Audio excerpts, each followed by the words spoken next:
As you can see, my friend had borrowed my bike, that's why it's not here, and so I felt like taking the time to make a video about something that actually has spiked a little bit of my interest.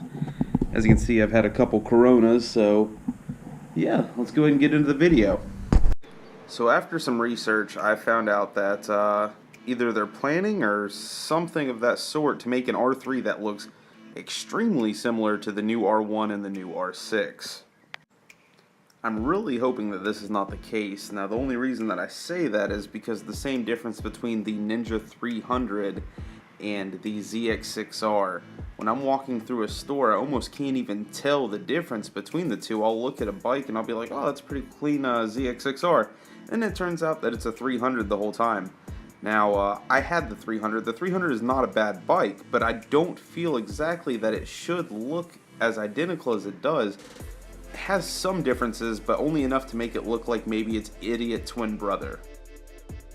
The same thing goes for the old R15. Now again, they don't sell those really around where I'm at, but from what I gathered, the R15 actually used to look so similar to this R6 that you would almost not even be able to tell the difference. I feel like at this rate, the only thing we're missing is an extended swing arm for them amazing drag races that these little CC bikes are gonna do. That's not saying anything about the new R15. I agree with the new R15, it's not imitating any other bike on the market, and it looks completely unique. But let's take it back to the R3, or at least the concept idea of them changing the R3. So we know that they just recently released the MT-03, which is their naked bike version of the R3. From a business standpoint, I don't think it makes sense for them to actually change the R3. So I think it's fair to say that the R3 has its own market of people. And if it looks similar to the R6 or the R1, people that are in the market to buy the R6 or R1 are going to see the difference in price tag.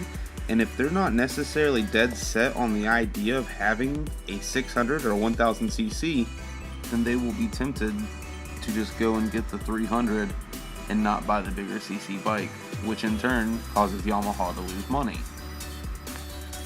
I personally believe with that fact in itself, they will choose not to make it look like those bikes. Now, my personal opinion as far as whether I like the idea, I do not, just because I come from kind of an ex-skateboarder standpoint where there were a lot of posers. And in my opinion, that kind of makes you out to be like a poser. You're trying to be something you're not. If you did not want to have a 300 or are not proud of a 300, you probably should have gotten a 600. The 600s and the 1000s are magnificent looking bikes and they're amazing machines. And I honestly do believe the Yamaha R6 is not too much of a bike for someone to use as a starter bike. Now, the Yamaha R3 is an excellent starter bike.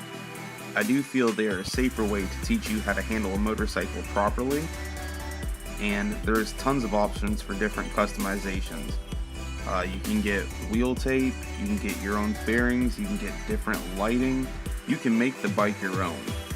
And I do like the way that they look.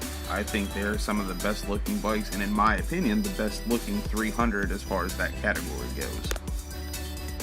This has been Riding with Cola. I hope you enjoyed the video. Please like and subscribe. You all have a nice day.